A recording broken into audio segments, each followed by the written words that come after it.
And tonight, a pregnant woman, her unborn child, killed in a heartbreaking wrong-way crash in Arlington. The other driver also killed, and the mother of that pregnant woman was seriously hurt. The crash happened last night on Matlock Road, just south of I-20, and that's where we find our Robbie Owens tonight with the details. Robbie? Well, Ken, family members tell us that 27-year-old Tristan Bustillos was a volunteer soccer coach, that he was coming home from a practice when for some reason he turned here into oncoming traffic. We're all just in shock and can't believe that it's happened, and it's not real. Those who knew and loved 27-year-old Tristan Bustillos can barely speak through their tears, but wanted to say this to others left grieving. Wasn't drunk. Wasn't a drinker.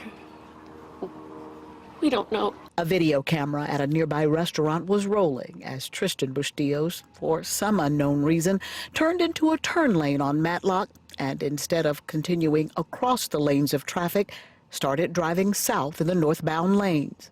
We don't know if there was a medical condition. We don't know if there was an impairment. We don't know if there was a distraction.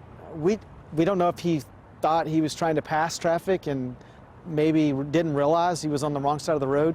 Arlington's Lieutenant Christopher Cook just happened to be nearby. People injured, you have witnesses trying to help, they're crying. Horrible, horrible crash scene. He says the two women in the SUV had no time to react before the other vehicle slammed into them head on.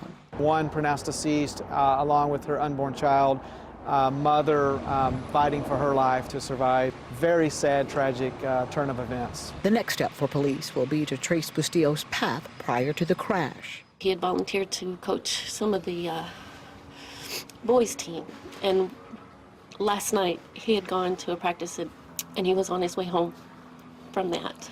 He was funny. He was the life of the party. Yeah. It's just not going to be the same without him. We're told Bustillos was married with an 8-year-old daughter. Police at this point have not released the name of the pregnant woman who was killed in that crash, but we are told today that her mother is showing some slight improvement in her condition. Live in Arlington, Robbie Owens, CBS 11 News.